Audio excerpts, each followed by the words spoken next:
মধ্যপ্রাচ্যে ফের উত্তেজনার শঙ্কা। ইরানকে সরাসরি নতুন করে হামলার হুমকি দিয়েছেন ইসরায়েলের প্রতিরক্ষা মন্ত্রী। শুধু তাই নয়, তিনি ইরানের সর্বোচ্চ ধর্মীয় নেতা আয়াতুল্লাহ আলী খামেনির বিরুদ্ধেও ব্যক্তিগত হুমকি দিয়েছেন।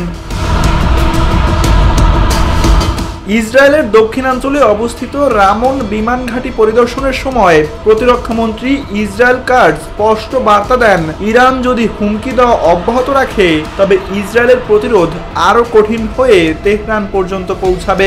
এমনকি সরাসরি খামেনিকেও টার্গেট করা হতে পারে বলে সতর্ক করেন তিনি।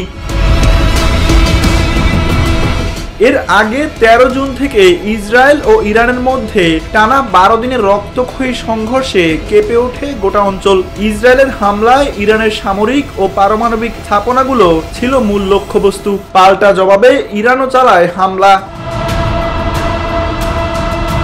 যুক্তরাষ্ট্র এ সংঘাতে যুক্ত হয়ে ইরানের 3টি পারমাণবিক স্থাপনায় হামলা চালায়। এর জবাবে কাতারে অবস্থিত মার্কিন ঘাঁটি আল উদেইদে পাল্টা হামলা করে তেহরান। চরম উত্তেজনার মধ্যেই 24 জুন যুক্তরাষ্ট্রের মধ্যস্থতায় সাময়িক যুদ্ধবিরতিতে সম্মত হয় দুই পক্ষ। তবে পরিস্থিতি যে এখনো ভঙ্গুর তা স্পষ্ট প্রতিরক্ষামন্ত্রীর সাম্প্রতিক বক্তব্যেই।